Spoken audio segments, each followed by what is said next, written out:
un profundo cambio en su equipo político realizó el presidente Gabriel Boric con la llegada de dos líderes tradicionales de la concertación y la nueva mayoría al corazón del gobierno. Vamos a analizar este cambio de gabinete esta mañana junto a Mario Herrera, investigador y académico del Centro de Análisis Político. ¿Cómo está, Mario? Muy buenos días. Hola, buenos días. Muchas gracias por la invitación. Gracias por estar con nosotros. Bueno, partamos con lo que introducía este guiño importante a la exconcertación, nueva mayoría, socialismo democrático, con dos figuras tremendamente importantes, Carolina Toá y Ana Lía Uriarte. ¿Cómo se lee este guiño en esta nueva etapa del gobierno de Gabriel Boric? Sí, efectivamente, la incorporación no solamente al gabinete, sino que al comité político, lo cual implica de que el socialismo democrático va a tener más espacio en las decisiones de política, las decisiones de hacia dónde va el rumbo del gobierno dentro de, el núcleo más cercano, por así decirlo, al presidente Boric. En ese sentido se entienden esos dos nombramientos, además del hecho simbólico de lo que significa la designación de la ministra Toá, considerando que su padre también fue ministro del Interior, y además que el Consejo Político, el núcleo más cercano, está conformado ahora casi enteramente por mujeres, solamente la figura del presidente y el resto son todas mujeres, que eso también tiene un componente simbólico, por supuesto, muy importante. Claro, está el ministro Mario Marcel también integrado, ¿no es cierto?, al comité político. Le quería preguntar, Mario, con respecto a si este cambio de gabinete y las modificaciones anunciadas efectivamente dan cuenta del momento que está viviendo el gobierno y el país en términos de las urgencias que se están presentando, como la delincuencia, la situación en la macrozona sur, inmigración, etcétera, y también respuesta a el contundente resultado del plebiscito. Sí, hay dos cosas ahí que son importantes. Primero, lo que se requería probablemente para Interior era una persona con más experiencia en temáticas de seguridad, considerando que es uno de los principales problemas del país que manifiesta la gente tradicionalmente en las encuestas y sobre todo en el último tiempo. Entonces, quizás el nombramiento de Toá no va en esa línea, sino que va más en el rol de jefe político que tiene que tener, de jefe de gabinete que tiene que tener el ministro del Interior dentro de los ministros. En el caso de Ana Lía Uriarte también se entiende en función de que se necesitaba un interlocutor para generar esos acuerdos. Y ahí es donde también surge una especie de cuestionamiento, porque es una persona sin experiencia en, por ejemplo, el Congreso, etcétera, más allá de lo que tuvo como jefa de gabinete y como ministra de Medio Ambiente en el pasado. Pero lo que se espera de ese cargo generalmente es que lo ocupe un exdiputado, un ex senador, que sea capaz de tender esos puentes. Ahora, como figura política, a diferencia de Jackson, es una figura que no genera mayores roces con la oposición, no genera problemas. De hecho, su primera misión podríamos decir que está cumplida, que era el hecho de convencer a Chaguán de sentarse a conversar con el presidente.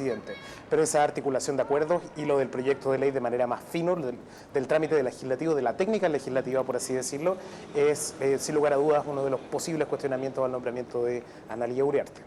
Mario, y así como hubo un guiño al socialismo democrático, también, por otro lado, en la otra vereda, está lo que ocurrió con el Partido Comunista.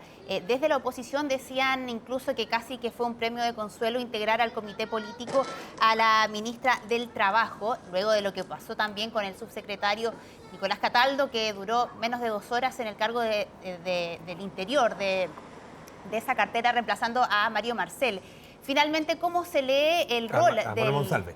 Perdón, Manuel Monsalve, perdón, me confundí.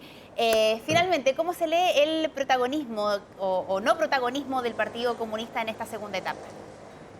Sí, estos 6 primeros meses fueron 6 primeros meses que estuvieron condicionados por la agenda constituyente. Lo que se entiende es que el gobierno quiere darle más cabida a los ministerios precisamente sectoriales. Y uno de esos ministerios sectoriales que tenía algo que mostrar era precisamente el Ministerio del Trabajo. Entonces, esa incorporación del Ministerio del Trabajo al comité político se entiende de esa forma. Se entiende de tratar de mostrar logros sectoriales, de tratar de que los ministros marquen más la agenda que el proceso constituyente o el propio presidente.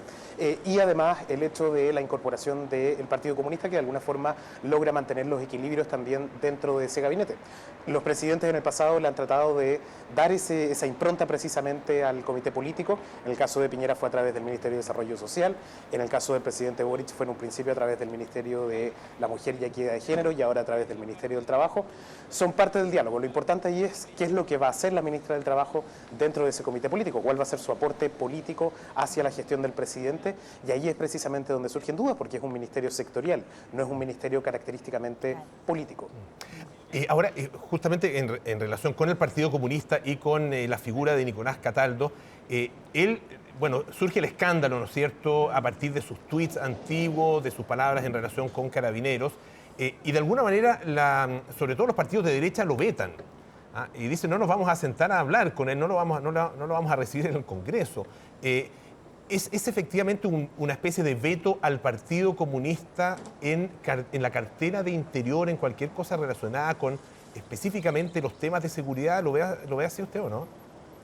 Sí, mira, uno no podría decir que es un veto formal porque el Congreso no tiene injerencia en los asuntos del gobierno, pero sí es un veto informal, o sea, sí condicionar el diálogo del proceso constituyente a la presencia o no de un subsecretario es efectivamente una forma de veto informal hacia una figura y es una forma también de tratar de capitalizar un poco el resultado del domingo.